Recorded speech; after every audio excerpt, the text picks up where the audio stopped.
Hello everyone. So today we're going to be talking about question example 5.8, which is weighing a fish in an elevator.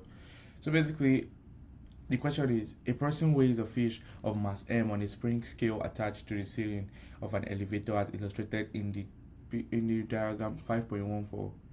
Show that if the elevator accelerates upward or downward, the spring scale gives a reading that is different from the weight of the fish. So basically, for me, conceptualizing this, I understand that if the elevator is accelerating upward, the spring is going because it will be the spring. The fish is what is the gravitational force, meaning that the spring is going to expand, and if the elevator is accelerating downward, the spring and the accelerator is going in direction of gravity. The elevator is going in direction of gravity. We can see that the spring will accelerate. The spring is going to compress. So basically, looking at these diagrams, we notice that the external forces acting on the fish are downward gravitational forces and the force of tension exerted by the string. So if the elevator is either at rest or is moving at constant velocity, the fish is a particle in equilibrium. So we can use Newton's second law we can apply Newton's second law to this.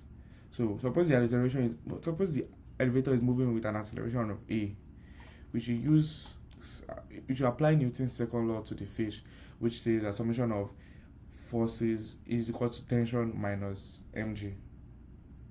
So all the forces is mass and acceleration, obviously, because that's formula for force. So tension minus mg is equal to ma. So we should solve for t, saying that let's solve for t and to bring out the tension. Tension is going to equal to mass times acceleration plus mass times gravity, as you can see here.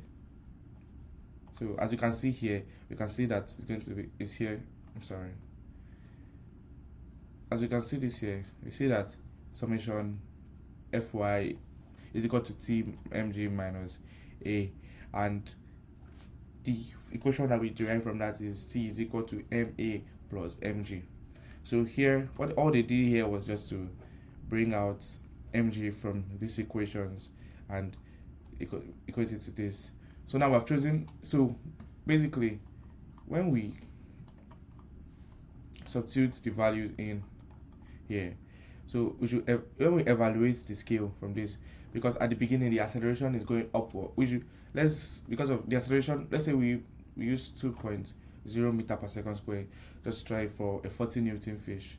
We can see that when the acceleration of A is upward, because the acceleration is in the positive direction, we use that positive 2. So substituting that into the equation that we got above, so the weight of the fish and multiplied by this, that's in this equation here, we get 48.2. And if it's downward, because it's going in negative direction, you get another value, 31.8. So basically, we can conclude that when the acceleration is moving upward and we put it as a positive A value, we can see that the weight is going to be more. The tension is going to be more than if it was going in the negative direction.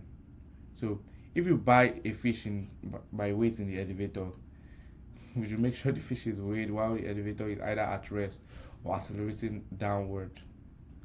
So according to that's the finalization from here. But basically, using Newton's second law, we're able to bring out the tension